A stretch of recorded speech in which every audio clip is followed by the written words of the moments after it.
Joining us now is Representative Jason Chaffetz, Republican from Utah. He is the chairman of the Oversight and Government Subcommittee on National Security, Homeland Defense, and Foreign Operations. And Representative Chaffetz, it is so good to have you with us today. Oh, thank you.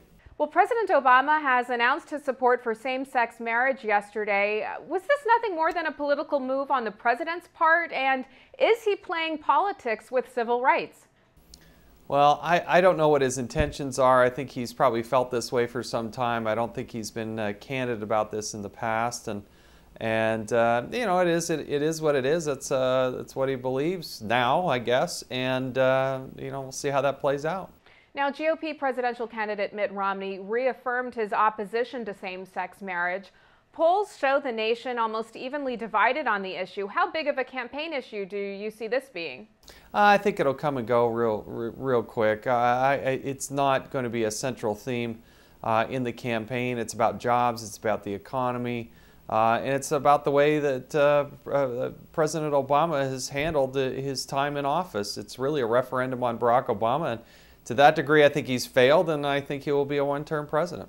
Now, on the same day the president declared his support for same-sex marriage, a House panel voted to ban same-sex marriage on military bases. Is the House going to take any additional steps to protect marriage as an institution between a man and a woman? And how do you see Republicans responding?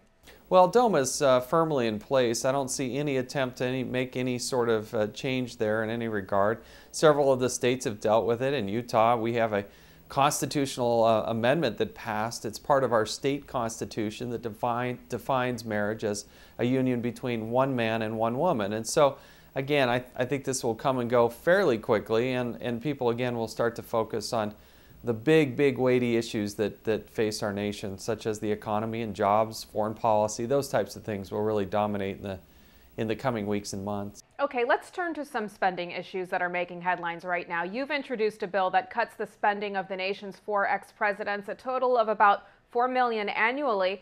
Talk to us about what kind of budget your bill would impose upon the former commanders-in-chief.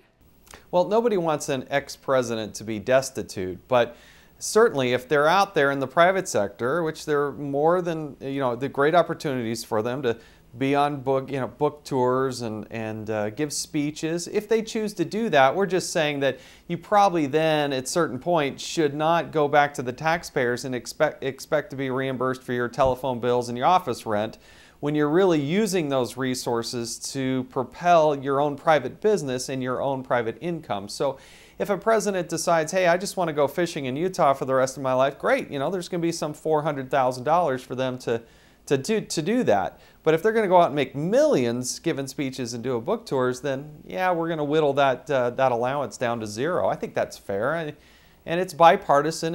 Should not be some partisan fight. It's just the fairness of we don't really need to give all these people millions of dollars. Okay, House Republicans Wednesday approved an amendment to a Department of Justice spending bill which you presented. The amendment would prevent justice from using taxpayer funds to lie to Congress. This in the wake of fallout from the Fast and Furious scandal. What do you hope this amendment accomplishes? Well, we just said, hey, you shouldn't be using federal taxpayer dollars to lie to Congress. So we still had 40 Democrats or so disagree with that. I can't believe it. But look, at the bottom line is, you can't lie to Congress. And when the Department of Justice sent Congress a letter on February 4th, 2011, and then later, months later, had to rescind that because they knew that they had lied to Congress, the Congress has got to stand up for itself. It has to hold the Department of Justice accountable.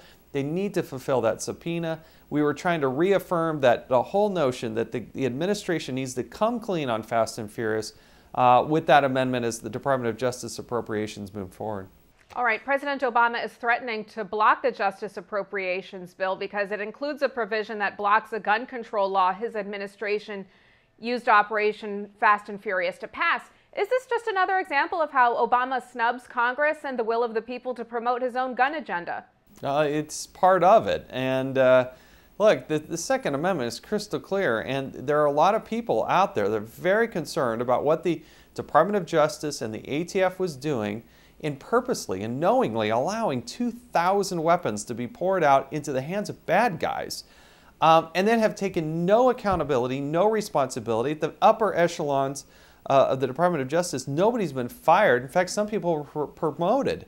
That's just wholly unacceptable. And the president promised on March 25th of last year that he was going to hold somebody accountable, get to the bottom of it. He was going to be open and transparent, and none of that has happened. And that's what we're trying to do, is get to the bottom of it, hold people accountable, find out the truth, and make sure that it never, ever happens again. Representative Chaffetz, last night you called upon your Democratic counterparts in the House to stand with you and other Republicans in demanding Attorney General Eric Holder comply with a congressional subpoena seeking documents in the Fast and Furious investigation. Are you beginning to see any cracks at all in the Democrats' support for Holder? Well, we had more than 24 Democrats last year sign a letter and send it to the White House saying they wanted the administration to be open and transparent.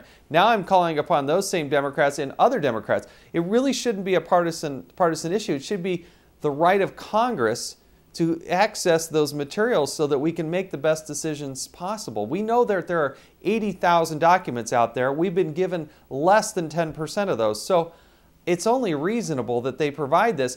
And that really should be something that comes on both sides of the aisle. And what I was trying to say is have the guts and the fortitude to stand up and do what's right. Stand on principle, not just behind some party line and behind, say, hey, it's a Democrat in the White House, so we can't help you.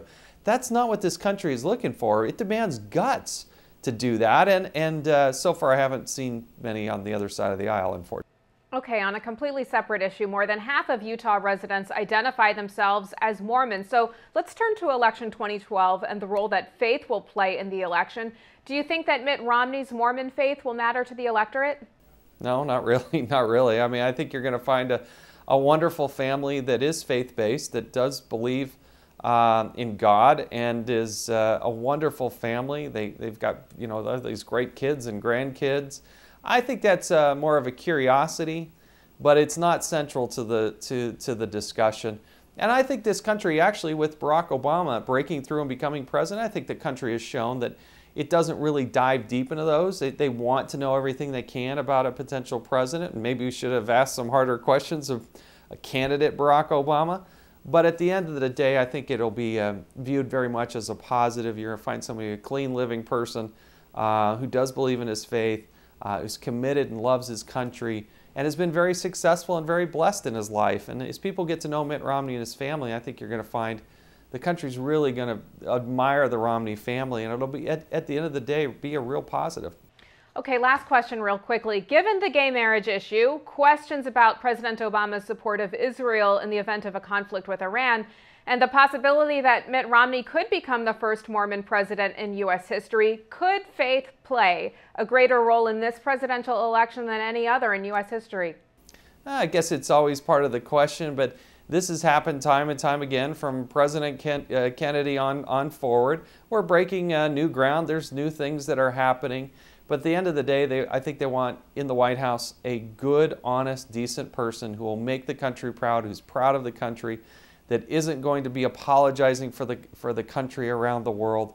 That's what's going to attract a lot of people to Mitt Romney. And at the end of the day, they're also worried about jobs, the economy, what's happening with their savings, perhaps their home, can they afford to get an automobile, what's the price of milk, all of these things. All politics is local. At the end of the day, it will be, are we better off than we were 4 years ago when Barack Obama took office? And the answer is absolutely not. And that's why the country, I think, will say, we're going in the wrong direction, we got to make a change.